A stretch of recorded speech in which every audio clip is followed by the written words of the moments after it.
लिए दागी और वहां से आराम से निकल गए। गैंगवार एक्सक्लूसिव तस्वीरें। गैंगवार से एक बार फिर दहला राजस्थान, गैंगवार से एक बार फिर दहला शेखावटी अंचल, गैंगवार से एक बार फिर दहला सीकर। दो गैंगों के बीच मुठभेड़ और इस मुठभेड़ में राजस्थान का गैंगस्टर राजू ठेहट मारा गया। सूचना जो मिल रही है राजू ठेहट की इस गैंगवार में मौत हो गई। ये वो चार चेहरे देखिए जो ताबड़तोड़ फायरिंग करते हुए आए, राजू ठेहट को गोली मारी और वहां से निकल गए। सीसीटीवी में तस्वीरें कैद हुई हैं। लगातार राजस्थान में बढ़ रही गैंगवार की वारदातें। गैंगस्टर एक बार फिर सक्रिय। राजू ठेहट कई दिनों से इनके निशाने पर था और आज जैसे ही इन्हें मौका मिला, राजू ठेहट की रैकी की जा रही थी और आज जैसे ही इन्हें मौका मिला इन्होंने ताबड़तोड़ बंदूक की नाल खोल दी राजू ठेहट पर, अपनी रिवॉल्वर को तान दिया राजू ठेहट के सीने पर और दाग दी गोलियां। राजू ठेहट की मौत की सूचना इस हमले में आ रही है। राजू ठेहट की मौत हो चुकी है। राजू ठेहट वो नाम जिसकी आनंदपाल से दुश्मनी हुआ करती थी, लेकिन अब खबर आ रही है कि आनंदपाल की गैंग भी, अब जो खबरें हैं आनंदपाल की गैंग भी राजू ठेहट की गैंग में शामिल हो चुकी है। राजू ठेहट वो नाम जिसकी बलबीर भानोरा से दुश्मनी रही, राजू ठेहट वो नाम जिसकी लॉरेंस बिश्नोई से दुश्मनी रही।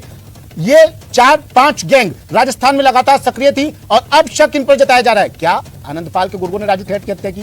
क्या लॉरेंस बिश्नोई के गुर्गों ने राजू ठेहट का मर्डर किया, इस वारदात को अंजाम दिया, इस गैंगवार को अंजाम दिया? लेकिन ये उससे पहले ये एक्सक्लूसिव तस्वीरें देखिए। पुलिस किसी भी नतीजे पर पहुंचे, लेकिन ये तस्वीरें बड़ी मददगार साबित होने वाली है पुलिस की जांच में। ये चार चेहरे देखिए, गैंगवार का एक और नमूना, गैंगवार की एक और तस्वीर। चार चेहरे बानगी बता रहे हैं गैंगवार की। चारों चेहरे आते हैं, रिवॉल्वर निकालते हैं, राजू ठेहट पर ताबड़तोड़ गोलियां बरसाते हैं और वहां से फरार हो जाते हैं। अब पुलिस इनकी तलाश कर रही है। एक्सक्लूसिव तस्वीरें टीवी में कैद हुई ये तस्वीरें, अब पुलिस इन लोगों की तलाश कर रही है। लेकिन अपडेट बड़ा ये कि इस गैंगवार में 3 लोगों को गोली लगी है। राजू ठेहट की मौत की सूचना है। राजू ठेहट का एक रिश्तेदार भी बताया जा रहा है जो उसके साथ उस वक्त मौजूद था, उसको भी गोलियों से भून डाला। साथ ही ड्राइवर को भी गोली लगने की खबर मिल रही है। राजू ठेहट हर वक्त अपने साथ 4 बॉडीगार्ड रखता था, गनमैन रखता था अपनी सिक्योरिटी को लेकर। राजू ठेहट 2023 के विधानसभा चुनाव में उतरने की तैयारी कर रहा था।